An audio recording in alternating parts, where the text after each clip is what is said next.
What's going on, YouTubers? Today I wanted to do a preview and comparison video of the Queen Studios Dark Knight versus the Prime One Studios Dark Knight Rises, which is the statue I own you see in front of you.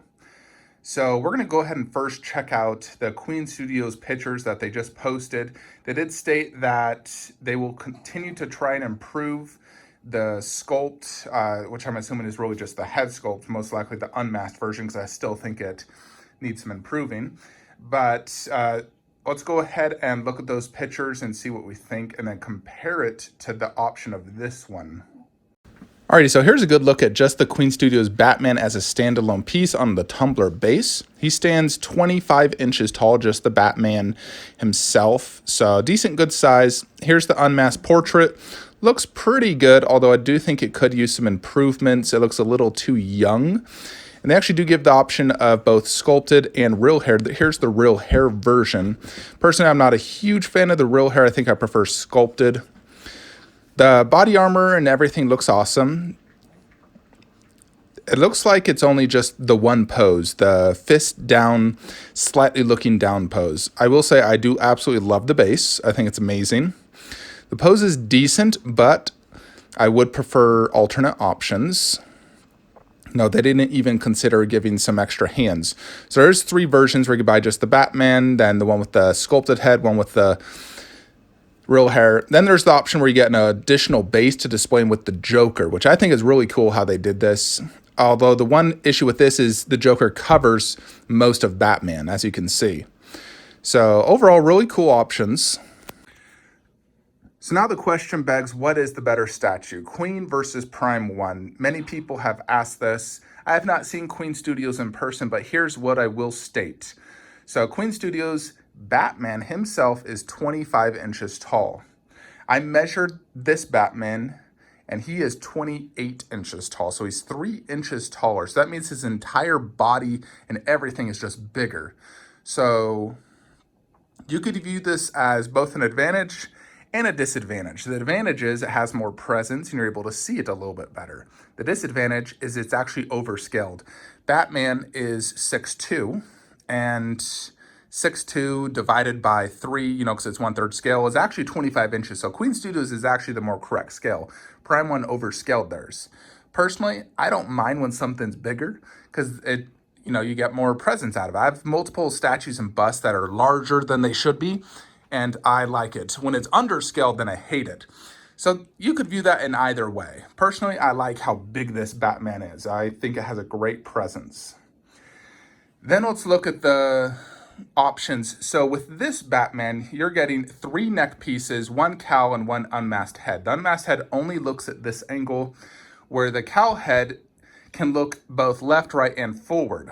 So that's a huge advantage when it comes to Prime One, because you can have it looking any way you want. So I really like that, because depending on where you display it, you can have the statue looking directly at you. And that's how I display mine. I'm having it look towards me instead of that way or just straight. So very cool that Prime One does that. So here's the Prime One Unmasked Portrait.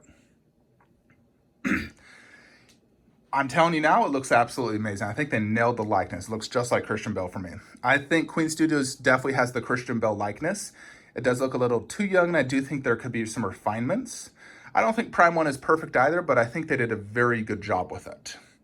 So when it comes to the portraits and the availabilities of the heads, Prime One wins. When it comes to the body, I think they both look absolutely amazing. I'd have to see the Queen really in person, but Prime One is 10 out of 10 good for me. So I would say the bodies are probably equal. They look, roughly the same to me. The huge advantage of Prime One is the switch outs. Not only do you get him holding his grappling gun, you get an open palm, fist, arm holding the grappling gun up. Where Queen Studios, you have 0 options. It's just fist down. So I think that right there, for me, makes this the overall better Dark Knight statue, because I'm a huge fan of switch outs. I love being able to change up my statue. If I get, let's say, a little tired or bored of the same look, I just switch out a part. Theirs only has a switch out head, where, a head is nice, but having the ability to have his arm up, the grappling gun, the fist or open palm, it really adds to it.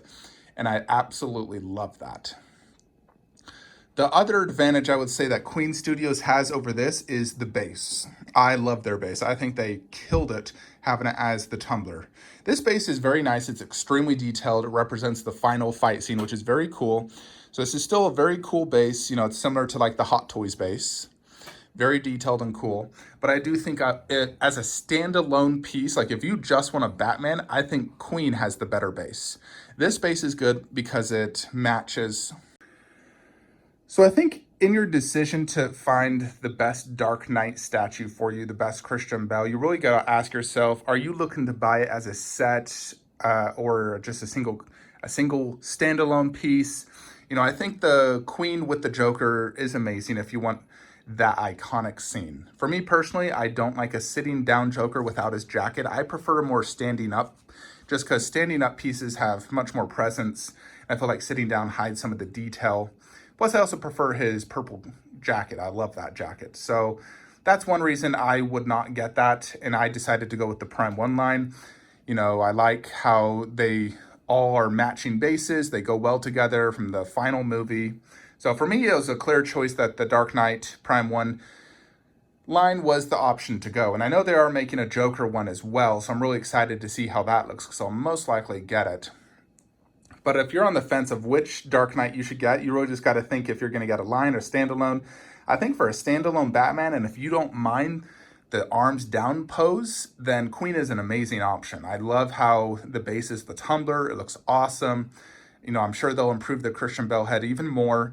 So it's definitely a great standalone option. It looks like it also saves a little bit of space. It is a little bit smaller, obviously. The base looks smaller. So you're definitely going to save yourself some space and probably even be cheaper than this one. This one was like $1,050 plus shipping. So, you know, you're looking at $1,150, $1,200 with tax. So let's just call it $1,200 for the Prime 1. And I'm assuming Queen is probably going to be anywhere from $800 up to $1,500 if you do the two bases. So for me personally, I do think Prime 1 is the superior overall statue. I think the only huge advantage on the Queen is the base. If you just compare base to base, I think Queen looks nicer.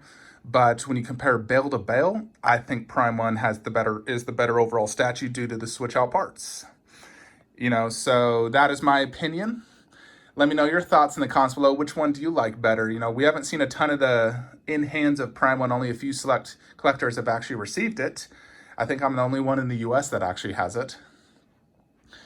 You know, and it's always different when you see something in person versus pictures. So that is it, folks. Like, comment, subscribe. Have a great day.